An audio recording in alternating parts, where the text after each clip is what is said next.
Kim and Paolo, welcome here in Birmingham. Kumusta muna yung biyahe?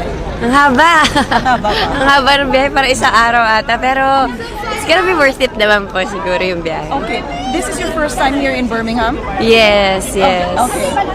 I think it is my first time as well. Okay. Anong masasabi ninyo na kahit saan kayo pumunta ngayon ay sinusundan kayo ng fans? I know that it's a familiar thing, pero ito talaga, Kim Pao, sumusunod sila sa inyo from Dubai to here in Birmingham. Nagugulat kami kasi kung saan-saan na kami pumupunta, yet meron kaming mga taong sumusuporta sa amin. And as strongly requested by the community in Birmingham or here in London or here in the UK as well. So we want to thank everyone who requested for us to be together for the Birmingham show. Okay, and the show is on Sunday. Would you like to invite our kababayans to be there to join us in the celebration?